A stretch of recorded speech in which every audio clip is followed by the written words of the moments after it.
देखिए, सबसे पहले अभी हम प्रमेय आपको कितना बताएंगे, देखिएगा प्रमेय 6.3। ठीक, देखिए 6.3 में क्या दिया गया है, कहाँ गया, रख लो रहना, कहाँ गया, हाँ चले देखिए इसमें क्या दिया गया है। इसमें दिया गया है कि यदि दो त्रिभुज में, है ना, दो त्रिभुज में संगत कोण, पहले हम दो गो त्रिभुज बनाते हैं, क्या गो त्रिभुज बनाते हैं, दो। देखिए एक त्रिभुज और एक और त्रिभुज, दो गो हो गया, और एक का नाम है ए बी सी नाम है, पी क्यू आर है, दो त्रिभुज है, इसको बढ़िया से ध्यान से समझना है। तो देखिए यहां पर प्रमेय में क्या दिया गया है, यदि दो त्रिभुजों में संगत कोण बराबर हो, दो त्रिभुज में संगत कोण क्या हो, बराबर हो, है ना। अच्छा, बराबर हो तो उनकी संगत भुजाएं एक ही अनुपात में क्या होते हैं, हाँ यानी कि बराबर होते हैं, यानी समानुपाती होते हैं, और इसीलिए दोनों के दोनों त्रिभुज क्या होते हैं, क्या होते हैं, समरूप होते हैं। वो कैसे समरूप होते हैं तो कौन कौन समरूपता से। अब दो त्रिभुज हो गया, ध्यान से बढ़िया से समझ लेना है, दो त्रिभुज हो गया तो पहली बात जैसे मान लो कितना, कोण ए बराबर कोण कितना, पी, इसी तरह से कोण बी बराबर कोण क्यू, है ना, और इसी तरह से कोण सी बराबर कोण, इतना यदि बराबर है, पहले से दिया हुआ है, इतना दिया हुआ है, तो इसकी भुजा सबसे पहले, इसकी जो है भुजा क्या होगा, समानुपाती हो जाएगा ना, भुजा क्या हो जाएगा, समानुपाती हो जाएगा। और यहाँ पर शुरू में बोल रहा था संगत कोण की बात कर रहा था, क्या, संगत कोण। तो बताइए संगत कोण कहते किसको है, तो संगत कोण कहते हैं यानी कोण ए के पी हो जाएगा, मतलब एक ही कंडीशन का। तो देखिए ए ऊपर है तो पी ऊपर है, ये संगत कोण हो गया। देखिए ये बी जो है बाएं साइड में, तो इसमें भी देखिए बाएं साइड में है, तो ई कोण जो है ई कोण के बराबर हो गया, है ना, और ई कोण के बराबर हो गया। ठीक, ई कोण के बराबर हो गया। ऐसा कंडीशन होता है तो इसकी संगत भुजाएं समानुपाती होते हैं, मतलब इसलिए आप बोल सकते हैं कि ए बी, है ना, ए बी बटे पी क्यू बराबर ए सी बटे पी आर बराबर बी सी बटे क्यू आर। बोलिए समझ में आया कि नहीं। तो इसलिए यहां पर हम कह सकते हैं कि कोण कोण कोण, समझ गए, एंगल एंगल एंगल, ए ए ए, ऐसे ना, समरूपता से, क्या, समरूपता से। तो समरूपता से क्या, त्रिभुज ए बी सी और समरूप त्रिभुज P Q R, P Q R. बोलिए समझ में आ गया, ये समझ में आया कि नहीं आया। एक मतलब कि दो त्रिभुज है और उसके संगत कोण क्या है, बराबर है, तो पहली बात कि उसकी भुजा क्या हो जाएगा, समानुपाती हो जाएगा। और जब भुजा समानुपाती हो जाएगा इसीलिए वो कोण कोण कोण समरूपता से क्या हो जाएगा, वो दोनों को दोनों समरूप हो जाएगा। क्या हो जाएगा, बराबर मत कहिए, समरूप हो जाएगा। क्या हो जाएगा, समरूप हो जाएगा। चलिए ये केमा में था, हाँ अब आ जाइए 6.4, ध्यान से देखिएगा। इस सबको ये बात समझ में आ गया ना, जब हम सिद्ध करेंगे ना तो इस सब की हमको जरूरत पड़ेगा। अब चलिए हम प्रमेय कितना का बात करते हैं, तो प्रमेय हम 6.4 की बात करते हैं। ठीक, क्योंकि देखिए सबसे पहले हमको प्रमेय जानना बहुत जरूरी है, प्रमेय जानेंगे तब ही आपका बनेगा। चलिए यहाँ पर है कि यदि दो त्रिभुज में, चलिए दो त्रिभुज बना दें, तो चलिए हम दो त्रिभुज बना देते हैं, एक त्रिभुज और दो त्रिभुज हो गया। एक का नाम है ए बी सी और एक का नाम है पी क्यू आर, हो गया। चलिए यहाँ पर क्या दिया हुआ रहेगा, यदि दो त्रिभुज में एक त्रिभुज की भुजाएं दूसरे त्रिभुज की भुजाओं के समानुपाती हो, अर्थात एक ही अनुपात में हो, एक भुजा का बात हो रहा है, तो इनके संगत कोण बराबर होते हैं और इसीलिए दोनों त्रिभुज समरूप होते हैं। यहां पर बोल रहा है यदि दो त्रिभुजों में एक त्रिभुज की यदि दो त्रिभुज में एक त्रिभुज की, है ना, एक त्रिभुज की एक त्रिभुज की भुजाएं दूसरे त्रिभुज की भुजाओं के समानुपाती अर्थात एक ही अनुपात में हो तो इनके संगत कोण बराबर होते हैं। देखिए इसका कहे के मतलब ये है, ठीक है ना। देखिए वही समानुपात, ठीक। हाँ, डी ए प्ले का जिसमें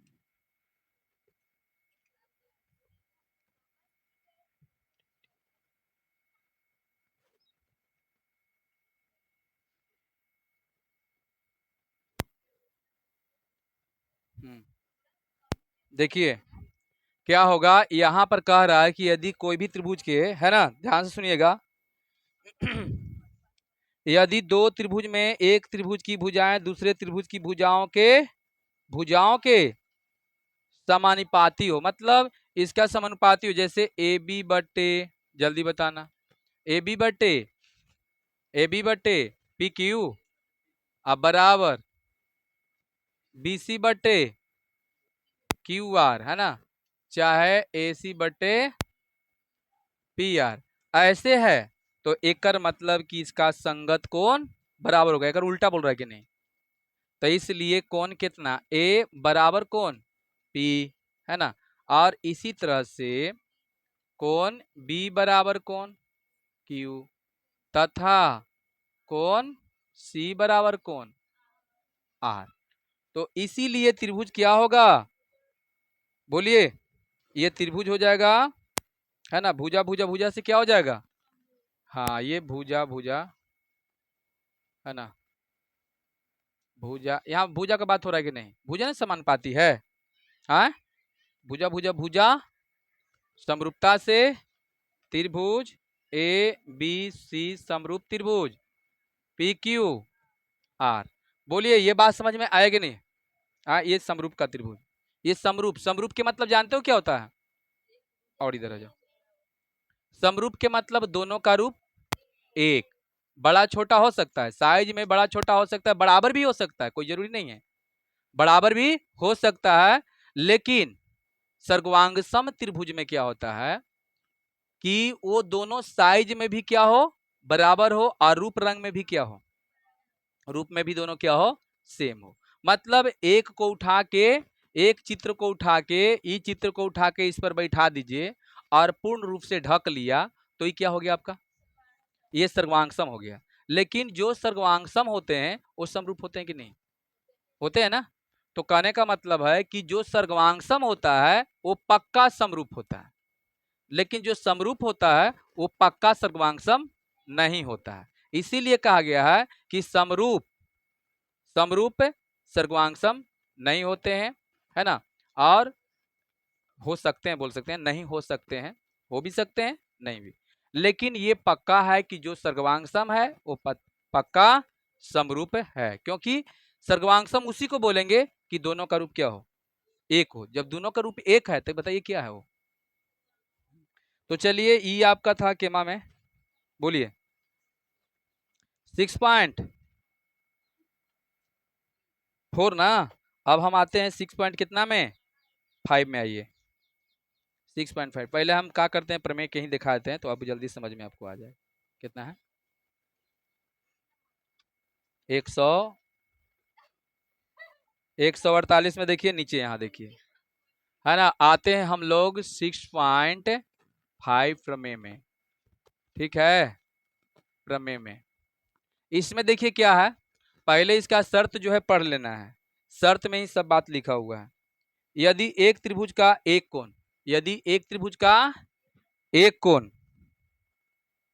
एक कोण दूसरे त्रिभुज के एक कोण के बराबर हो, रहेगा दो गो त्रिभुज, चलिए दो त्रिभुज हम बना देते हैं, एक त्रिभुज, एक त्रिभुज, और लगले हम बनाते हैं दो त्रिभुज, दो त्रिभुज बन गया, दिखाई दे रहा है ना, दोनों चित्र दिखाई दे रहा है ना, चलिए ठीक है।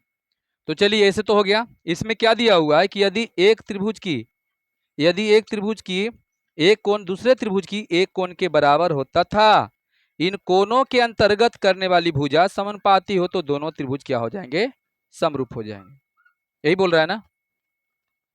अच्छा, देखिए यहां पर हम देखते हैं।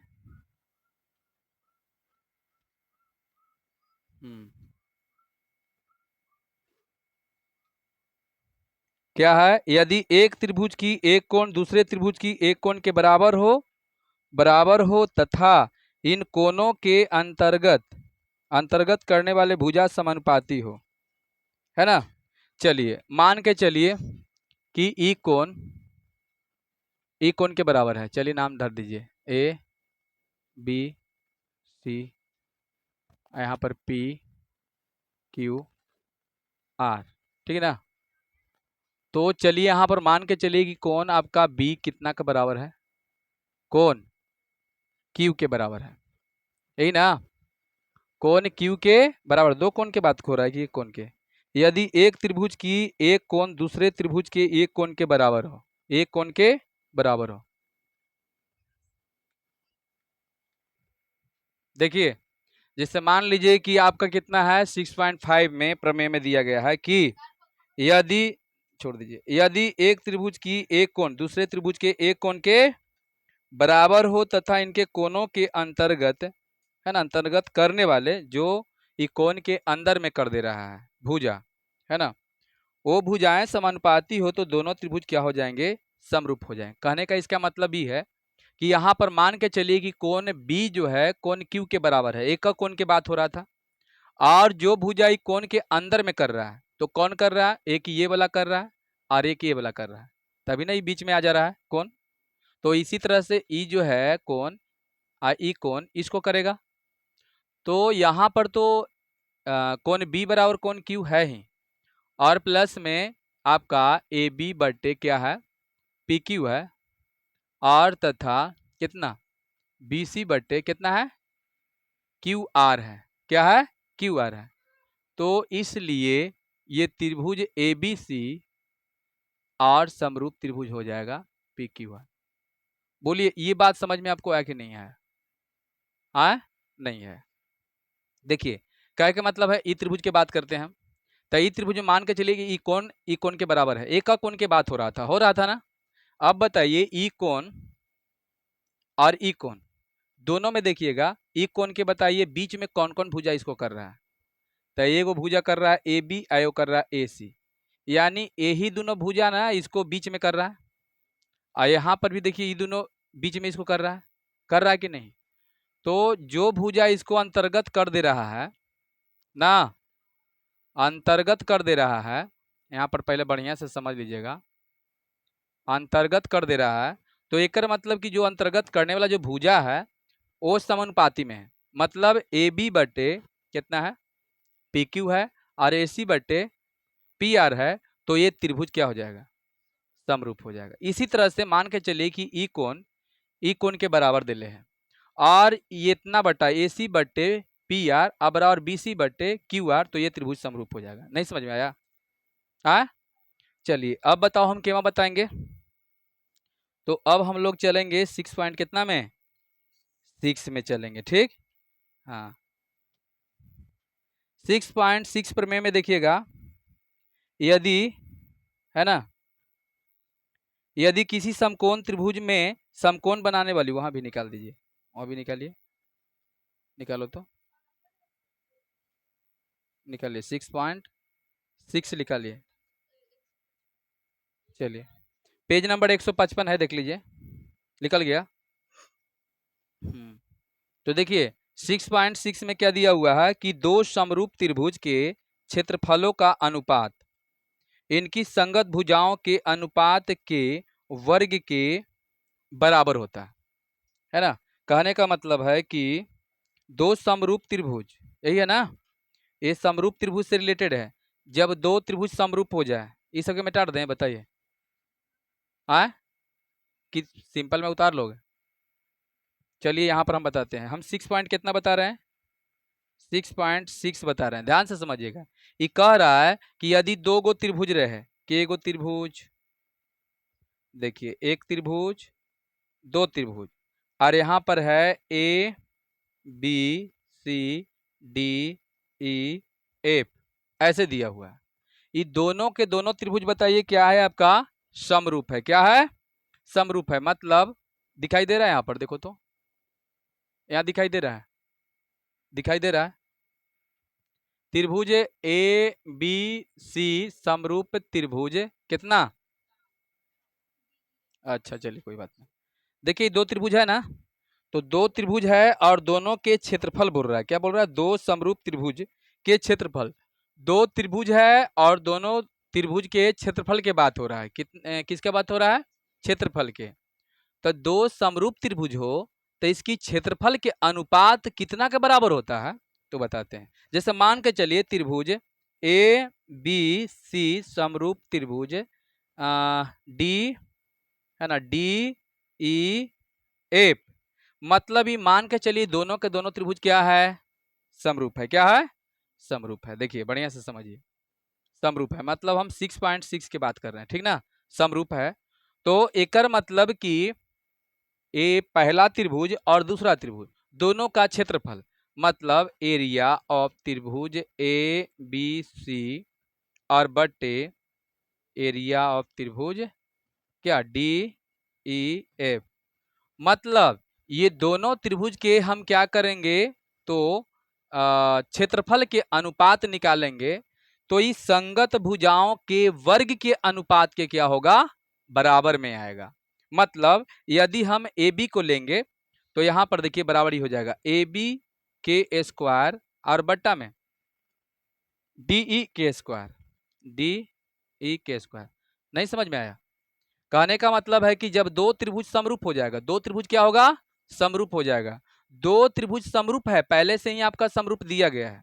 जब दो त्रिभुज समरूप दिया गया है तो एकर मतलब कि दोनों त्रिभुज के क्षेत्रफल के अनुपात निकालेंगे हम, तो उसकी संगत जो भुजा होगा उसके वर्ग के अनुपात के बराबर होता है। मतलब ये दोनों समरूप त्रिभुज है और जब दोनों के हम क्षेत्रफल निकाले तो क्षेत्रफल के अनुपात जब इसका हम करेंगे तो इसके कितना के बराबर हो जाएगा, तो संगत भुजाओं के वर्ग के अनुपात के बराबर हो जाएगा। मतलब ए बी के स्क्वायर बटे डी स्क्वायर, इसी तरह से हो जाएगा ए सी के स्क्वायर बटे डी एफ के स्क्वायर, इसी तरह से हो जाएगा बी सी के स्क्वायर बटे ई एफ के स्क्वायर। नहीं समझ में आया। अब मान के चलिए कि इसका क्षेत्रफल आपका दिया हुआ है, मान लो इस त्रिभुज के क्षेत्रफल दे ले है, कितना दे ले है, तो चलिए जैसे मान लीजिए कि इसका क्षेत्रफल मेरा दिया हुआ है, कितना दिया है, ए ओ के दिया हुआ है 16 और एक के दिया हुआ है 64, मान लीजिए इतना दिया हुआ है। तो बताइए, और इसमें से हमको जानते हो क्या करना है, यहाँ पर मेरा दिया हुआ है कितना, तो चलिए यहाँ पर दिया हुआ है, मान लीजिए 4 दिया हुआ है, कोई दिक्कत। ये भी कितना है मेरा, 4 है। ये भी कितना है, हमको निकालना है डी, यहाँ पर एक से ले लेंगे, डी ई निकालना है, ठीक। हमको पता, ये भी हमको पता है कि दोनों के दोनों त्रिभुज क्या है आपका, समरूप है। दोनों के दोनों त्रिभुज क्या है, समरूप है। ये मैथ कैसे बनेगा इसको ध्यान से बढ़िया समझ लीजिए। तो चलिए इसका जो है अनुपात और बट्टे इसका अनुपात, यानी कि इसका क्षेत्रफल के अनुपात बट्टे इसका क्षेत्रफल के अनुपात, और उसके बाद संगत भुजाओं के वर्ग के अनुपात के बराबर। तो चलिए यहाँ पर कितना रखें, 16 रख दें, 16 बट्टा में कितना रखें, 64। देखिए पहले क्षेत्रफल के रख रहे हैं, उसके बाद बताइए क्या करेंगे हम, तो भुजा यानी कि जो संगत भुजा होगा उसके वर्ग के बराबर। तो बताओ कितना रखें, 4 के स्क्वायर अब बटे x के स्क्वायर। बोलिए यहां तक समझ में आया।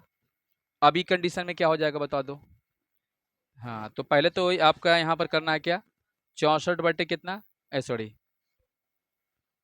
16 बटे कितना होगा 64, अब बराबर 16 बटे कितना होगा x स्क्वायर, यही होगा ना। अभी कंडीशन में क्या होगा, तिरछा तिरछी गुन्ना। तो बताइए कितना हो जाएगा, यहाँ पर देखिए तो 16 x स्क्वायर बराबर कितना, 16 गुने 64 होगा, बोलिए हो जाएगा ना। तो बताइए कि यहाँ पर x स्क्वायर बराबर कितना होगा, 16 गुने 64 बट्टा में 16, ये बताइए कट जाएगा, कटेगा ना। तो अब बताइए x बराबर क्या होगा, जब 64 ये वाला x जो है स्क्वायर ऊपर पट जाएगा तो कुछ क्या हो जाएगा, रूट में हो जाएगा। तो रूट मतलब कि 64 के वर्गमूल। तो बताइए कितना होगा, यही आंसर होगा कि नहीं, देखो तो x का मान कितना आएगा 8 आएगा। इस टाइप से ये मैथ पूछता है, आपका ऑब्जेक्टिव में बहुत ज्यादा पूछता है कि पहला त्रिभुज के क्षेत्रफल इतना है, दूसरा त्रिभुज के क्षेत्रफल इतना है, और पहला भुजा यानी पहला त्रिभुज के भुजा इतना है, और दूसरा त्रिभुज के संगत भुजा इतना है। मतलब ए भी चाहे कुछ ऐसे दिल रहेगा, आने तो कह देगा कि इतना का मान निकालिए, पहला का भुजा दे दिया, दूसरे का मान निकालने के लिए होगा। ऐसा क्वेश्चन देख लीजिएगा किताब में दिले होगा, पक्का ऐसा निकालने के लिए आता है। तो बोलिए निकल जाएगा ये। तो चलिए आपका 6 पॉइंट कितना तक 6 तक। चलिए इसको पहले उतारिए। देखिए यहां पर देखिएगा प्रमेय, अब हम बात करेंगे प्रमेय 7 यानी कि 6.7 का ना। देखिए इसमें क्या दिया हुआ है, इसमें दिया गया है 7 में 7 में देखो, यदि किसी समकोण त्रिभुज के समकोण बनाने वाले शीर्ष से कर्ण पर लंब डाला जाए। इसका कहने का मतलब है कि बताओ ये कौन सा त्रिभुज है,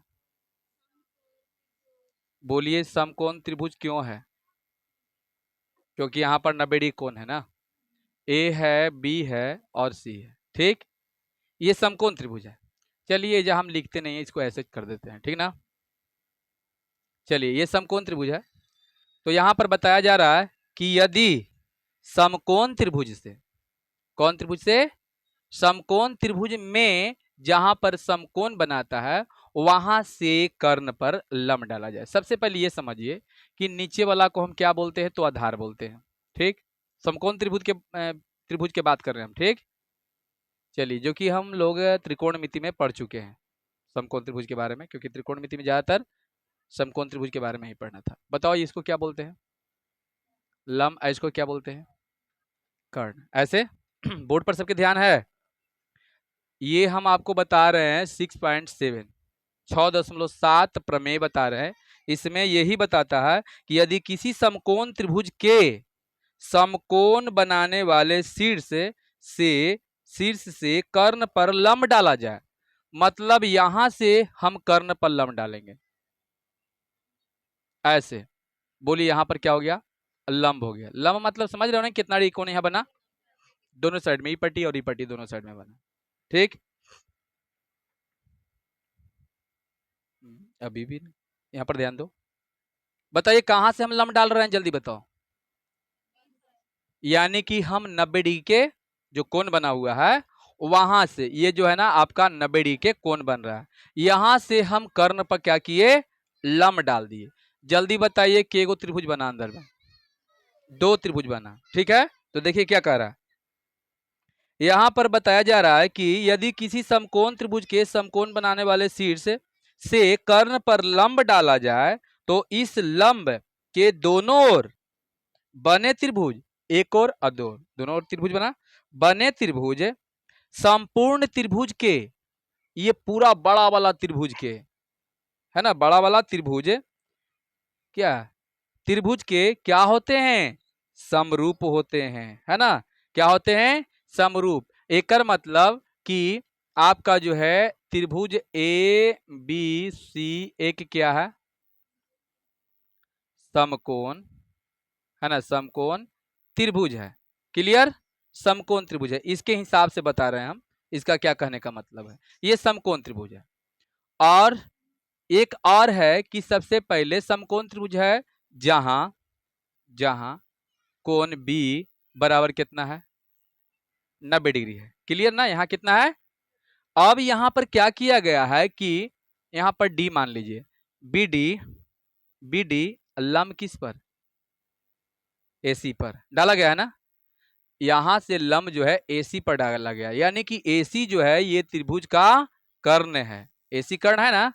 तो जब लंब डाला गया तो यहाँ दो दो त्रिभुज बना, क्या बना, दो दो त्रिभुज। तो ये दोनों त्रिभुज बड़ा त्रिभुज के क्या है, समरूप है। एकर मतलब कि त्रिभुज ए बी सी समरूप त्रिभुज, एक में से कोई लीजिए बी सी डी, एवं ऐसे भी कर सकते हैं कि त्रिभुज ए बी सी समरूप त्रिभुज, बताइए ए बी डी। आगे बात समझ में, इतना होता है। तो एकर मतलब कि इसलिए ये दोनों भी हो जाएगा समरूप, हो जाएगा ना, यानी त्रिभुज बी सी डी समरूप त्रिभुज ए बी डी होगा कि नहीं होगा? बोलिए, ये बात समझ में आ गई आपको? समझ में आया कि नहीं समझ में आया? चलिए आगे हम लोग चलते हैं। 8, एक समकोण त्रिभुज में कर्ण का वर्ग शेष दो भुजाओं के वर्ग के योग के बराबर होता है। ये आप पहले से ही जानते हैं। तो चलिए हम प्रमेय कितना का बात करते हैं। तो प्रमेय 6.8 यानी 6.8 का बात करते हैं। चलिए बताइए, ये क्या हो गया आपका? ये बताओ, ये क्या हो गया? A B C. बताइए इसमें बीसी क्या है? आधार है। बीसी क्या है? आधार है। ये तो आप समझ रहे हैं कि हाँ 90 डिग्री कोण बना हुआ है। अब बताओ ए बी क्या है? लंब है। ए सी क्या है? कर्ण है ना? देखिए ये आपका लंब हो गया, ये आपका आधार हो गया, है ना? आधार हो गया। और ये क्या हो गया? अब ध्यान दीजिएगा, कर्ण तो बउआ कभी बदलेगा नहीं। कर्ण कभी भी बदलता नहीं, कितनों तुम फुसलाओ उसको। भाई तुम कर्ण होना, आधार बन जाओ ना कुछ समय के लिए, नहीं बनेगा वो। भाई तुम लंब बन जाओ ना, लेकिन वो नहीं बनेगा। लेकिन ये दोनों बदल सकता है। यानी कर्ण ऐसे भी जानते हो ना कि क्या होता है, कर्ण की कहानी पढ़े हो ना, है ना? कैसा होता है उसे। हाँ वो नहीं बदलता है। जो उसके द्वार पर आ जाएगा कोई चीज मांगने, तो जो चीज मांग दीजिए वो दे ही के छोड़ेगा। तो इंद्र भगवान किए थे ना, छल से मांगे थे ना कवच कुंडल। तो देखिए ये कर्ण सही में वही कर्ण के याद रखिए कि बदलता नहीं है ना? लेकिन ये दोनों बदल सकता है। कैसे बदल सकता है? यानी कि लंब जो है आधार हो सकता है, आधार लंब हो सकता है, लेकिन कर्ण कभी नहीं बदलेगा। तो इसी को हम कर देते हैं ऐसे, ऐसे कर दिए। सी चल गया यहाँ, बी यहाँ, ए यहाँ। बोलिए ऐसे हो गया। तो अब बताओ ये तुम्हारा क्या हो गया? लंब बन गया। ये क्या बन गया? क्योंकि पहले क्या था? ये ए बी, ए बी पहले लंब था। लेकिन बताओ ये कहाँ बदला? नहीं बदला ना, नहीं बदला। तो एकर मतलब ई तो हो गया। अब ये आपका 6.8 में प्रमेय क्या कह रहा है कि एक समकोण त्रिभुज में कर्ण का वर्ग शेष दो भुजाओं के वर्ग के योग के बराबर होता है। मतलब इसमें बताओ तुम्हारा कर्ण कौन है? ए सी। तो ए सी के स्क्वायर कर दिए, ए सी के स्क्वायर कर दिए मतलब किसका? कर्ण के स्क्वायर। बताइए कितना के बराबर होगा? तो बाकी जो दोनों भुजा बच गया उन दोनों के वर्ग के योगफल के बराबर होगा। इसीलिए हम लोग कहते हैं कि कर्ण स्क्वायर, है ना, बराबर लंब स्क्वायर, है ना, लंब स्क्वायर प्लस आधार स्क्वायर। तो यही है आपका केमा प्रमेय में 6.8 में, 6.8 में। चलिए हम लोग हाँ 9 की बात करते हैं। यानी कितना? 6.9 प्रमेय। इतना प्रमेय जब आप जान जाइएगा तो आपका ढेर काम आसान हो जाएगा। समझ गए? ये वाला इसमें क्या कहता है कि यदि, ध्यान से समझिएगा, यदि किसी त्रिभुज की एक भुजा का वर्ग अन्य दो भुजाओं के वर्ग के योग के बराबर हो तो पहली भुजा का समूह कोण क्या हो जाएगा? समकोण होगा। इसका क्या कहने का मतलब, यदि किसी त्रिभुज के, कोई त्रिभुज है, हमको पता नहीं है कि वो समकोण त्रिभुज है कि और कोई त्रिभुज है। तो चलिए हम कोई त्रिभुज बना दिए, बना दिए, ऐसे बना दिए, त्रिभुज बना दिए। इसका नाम है डी ई एफ। चलिए ऐसे त्रिभुज बना दिए। अभी तक हमको ये पता नहीं है कि ये त्रिभुज कौन सा त्रिभुज है, समकोण है कि क्या है, ये हमको पता नहीं है। लेकिन नहीं जान रहे हैं कि एक त्रिभुज है। यहाँ पर यदि किसी त्रिभुज के एक भुजा का वर्ग अन्य दो भुजाओं के वर्ग के योग के बराबर हो, मतलब मान के चलिए कि इसमें जो है डीएफ भुजा, देखिए इसका मान के चलिए कि जो डीएफ भुजा है एक वर्ग जो है अन्य दो भुजाओं के वर्ग के योगफल के बराबर हो, मतलब D square plus E F square के योग के बराबर है। ऐसे क्वेश्चन में दिया गया है, समझ गए? बराबर हो तो पहली भुजा का समूह कोण समकोण होगा। यानी कि जो पहली भुजा इसमें होगा, इसका एक सामने वाला कोण क्या होगा? 90 डिग्री का होगा। क्या होगा? 90 डिग्री का होगा। तो वही तो हुआ बात कि कर्ण स्क्वायर बराबर लंब स्क्वायर प्लस आधार स्क्वायर। तो कर्ण के सामने मतलब डीएफ ही ना पहला भुजा है, तो एक सामने वाला 90 डिग्री कोण होगा, तो एक मतलब इस समकोण हो जाएगा। उसी का उल्टा पूछ रहा है कि नहीं, पूछ रहा है ना। बोलिए ये बात समझ में आया कि नहीं आया। एक मतलब कि यहाँ पर कोण ई जब ऐसे दिया हुआ रहेगा तो कोण ई बराबर कितना होगा, 90 होगा। बस उसके बाद किताब से चालू हो जाएगा आपका, ठीक ना। क्या हो जाएगा, किताब से स्टार्ट कर देगा।